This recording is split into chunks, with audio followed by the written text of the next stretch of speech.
श्री गोसाई जी परम दयालवे नमः।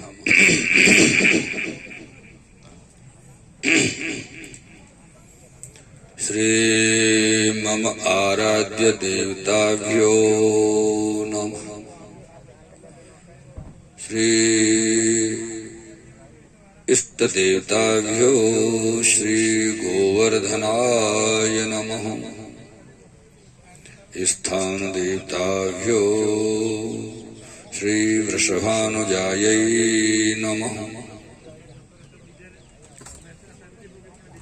श्री गोवर्धननाथ पादयुगलम् हैयंगवीनो प्रियम्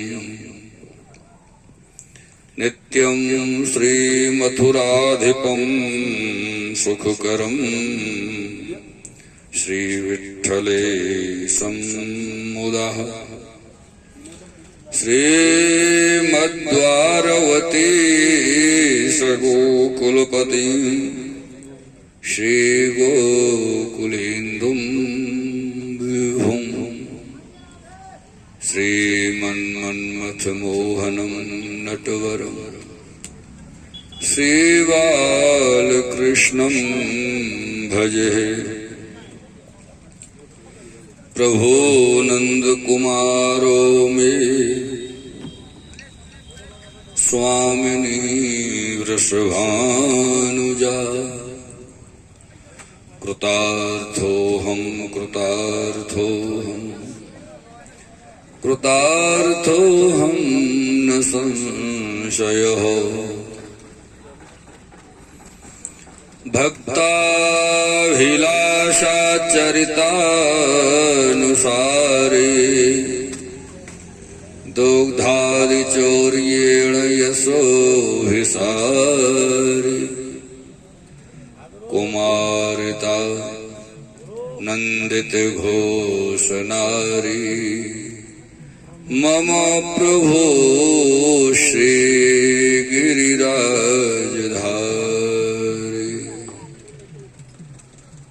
श्री गोकुलपतेर्नित्यं शुभदं मास्पदं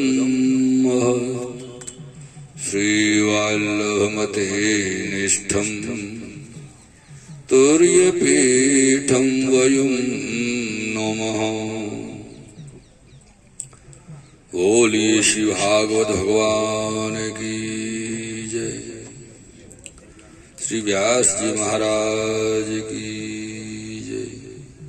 श्री सुखदेव जी महाराज की जय हो। श्री परीक्षित जी महाराज की जय।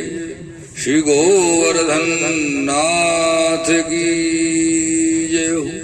श्री गिरिराज महाराज की जय। जय जय श्री राधे, जय जय श्री राधे, जय जय श्री राधे।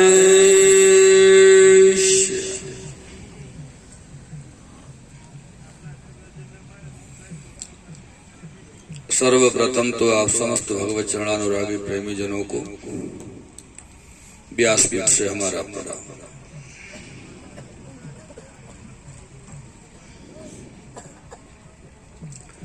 कल सायंकालीन कथा में श्री सुखदेव जी महाराज ने श्री गिरिराज पूजन तक का प्रसंग श्रवण कराया था। श्री गिरिराज जी की बड़े आनंद से पूजा की गई और फिर समस्त ब्रजवासी श्री गिरिराज जी की प्रसादी जो होती वह को लेके अपने अपने घर आए और सब प्रसादी को वितरण भी भयो और खूब सबने प्रसादी पाई। वाई समय पे श्री नारद जी महाराज ब्रज में पधारे नंद बाबा के यहाँ और नंद बाबा के यहाँ श्री गिरिराज जी की पूजन की व पश्चात में भोग लगाई प्रसादी श्री नारद जी ने पाई। बड़ी सुंदर आनंद करवे वाली। तो मेरे प्रेमी जनों,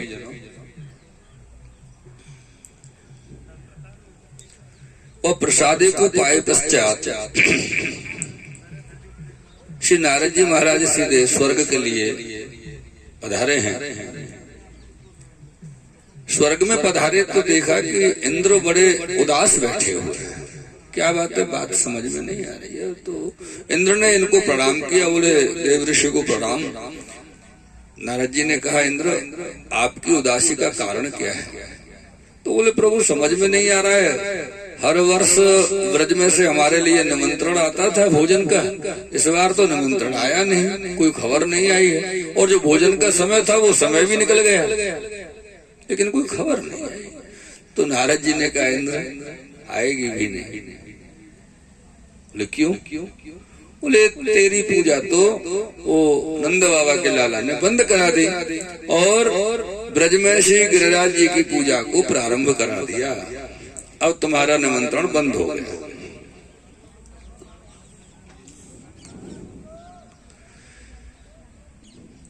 इस बात को श्रवण करके इंद्र बड़े रुष्ट हुए और क्रुद्ध हो गए, क्रोधित हो गए। गरम सांवर्तकम नाम मेघानां चांतकारिणां इंद्र प्राचोदयत क्रुद्धो वाक्यम चाहे समान्युतो।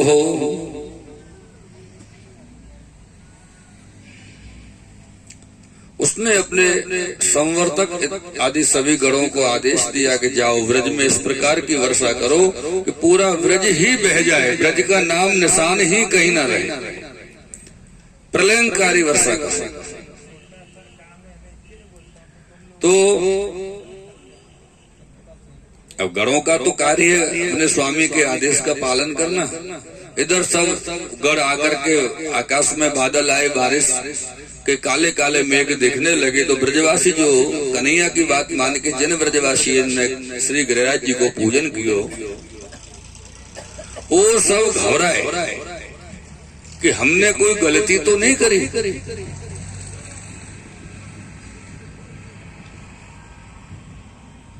कन्हैया की बात मान के इंद्र तो नाराज हो गए, अब क्या होगा हमारा?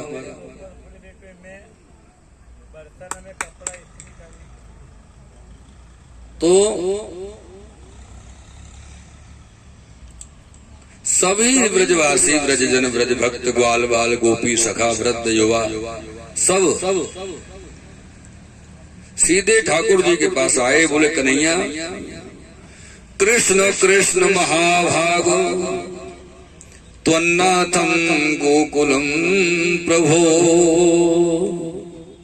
त्रातुर्मर्हसि देवान् कुपिताद भक्त वत्सलः।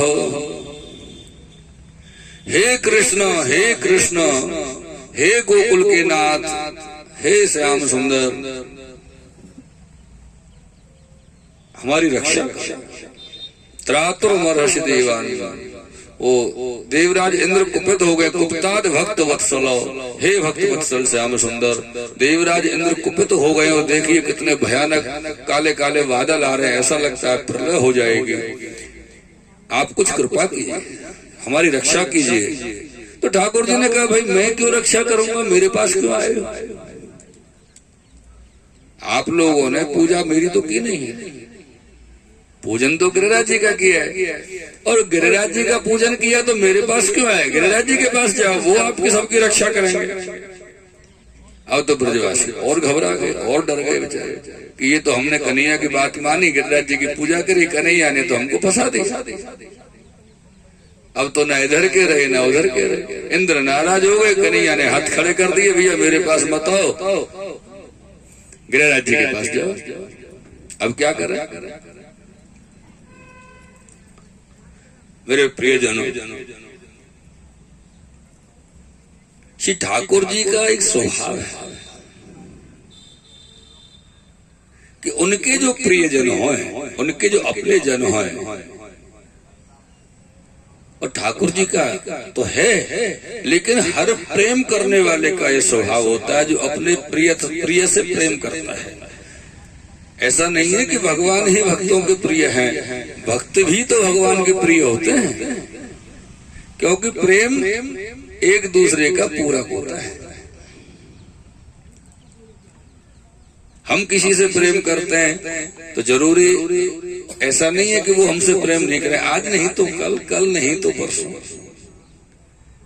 कभी तो करेंगे, क्योंकि जब उनको हमारे प्रेम का एहसास होगा तो वो हमसे प्रेम जरूर करेंगे। तो ठाकुर जी का यही नियम है कि जब उनको ये दृढ़ता महसूस हुई कि नहीं, मेरे जो ब्रज भक्त हैं, मेरे जो ब्रजवासी हैं, वो मेरे बगैर कहीं नहीं जा रहे हैं, मेरे ही शरण आए हैं, मेरी बात मान के गिरिराज जी का पूजन किया, मेरी ही बात के सब सम्मान कियो, मेरी बात को उन्होंने रक्षण कियो है, तो मोह को समस्त ब्रजवासी की रक्षा करनी चाहिए।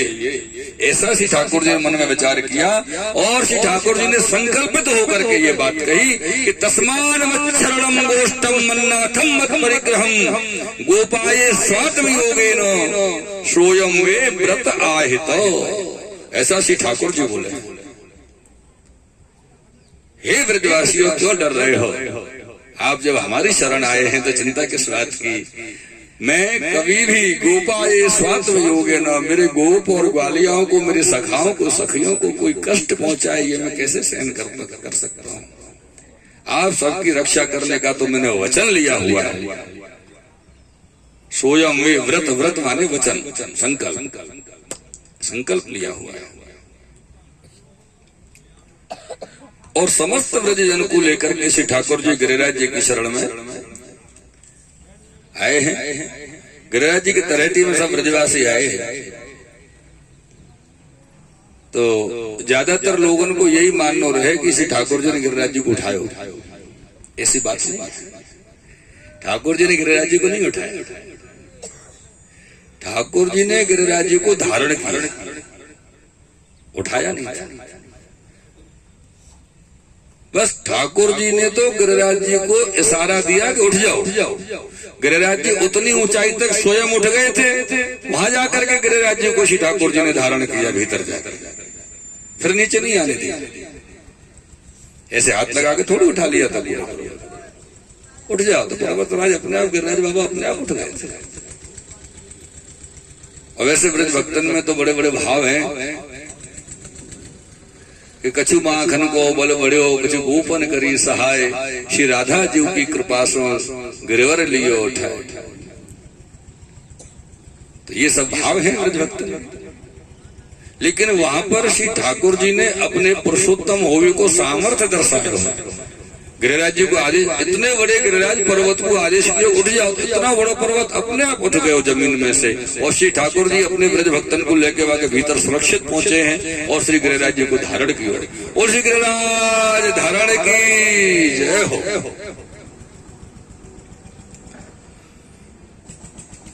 जाओ कई दिन है गए, 2 दिन 3 दिन 4 दिन जब निकले, धारण किए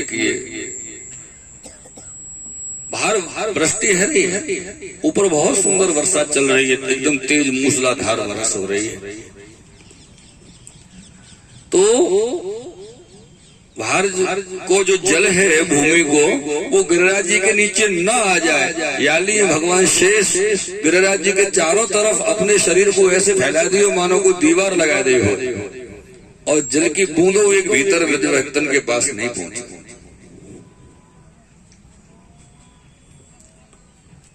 तीसरी बात बड़ी सुंदर बात, अब सब ब्रज भक्त जो अपने अपने घर से आए वह समय पे अपने प्राण रक्षा करवे के लिए ठाकुर जी के नजदीक में आए, शरण में आए, तो वास्तव में भोजन पाने की व्यवस्था तो कोई लाए नहीं, लेके आए हो सब अपने प्राण बचावे भागे बेचारे, कहा भोजन के सब चूल्हो बर्तन थाली आटा दाल चावल लेके आए हो, लाए होंगे कभी या नहीं लाए होंगे। ऐसे ही यात्रा को सिस्टम ऐसा ही है, कोई को कुछ लानो नहीं पड़ो, बस एक बार सब अपना हिसाब किताब करके फ्री है गए, जाने 24 कैसे व्यवस्था करनी है, क्या करनी है, कौन को तखत देना, कौन को चावल खिलाने, कौन को चाय पिलाने के नहीं पिलाने के, कौन को भोजन कराना। बाके बावजूद इतने फ्री है के बाद में भी 24 जी को वैष्णव से कहना पड़े, बदा वैष्णव होती आकर रखवा आवे छे, बदा भागवत सनवा सांभळवा पधारो। फ्री के पड़े रहवे पाल में, लेकिन भागवत श्रवण करवे को तो उनको लोगों को अपराध महसूस हो जीवन में। चलो अच्छा, जो जीवन में अपराध माने वो या पुण्य कर्म से बचे रहेंगे, शायद योग्यता नहीं होगी श्रवण करवे की, ऐसा भी। हाँ, क्योंकि कितना भी शुभ कार्य हो, कितना भी अच्छा कार्य हो, लेकिन कोई भी कार्य भगवत इच्छा के बगैर नहीं हो। अब इन लोगों को इतना तो पुण्य हतो कि ब्रज भूमि तक आए, पर इतना पुण्य कर्म ऊपर नहीं हतो कि ब्रज भूमि में आके ब्रज के अधीश ब्रजाधीश्वर हैं उनकी वार्तन को, कथन को आनंद ले सके, इतना नहीं है तो नहीं श्रवण कर पा रहे, होते सोते नहीं कर पा रहे। चलो ये उनकी अपनी इच्छा है, लेकिन वह समय पे श्री ठाकुर जी के जो निज भक्त कहे ब्रज के, वो सब ऐसे हते कि उनने ठाकुर जी को एक पल के लिए छोड़ो नहीं। अब भोजन की व्यवस्था तो श्री ठाकुर जी की कृपा वलसों कहाँ से भोजन आ रहे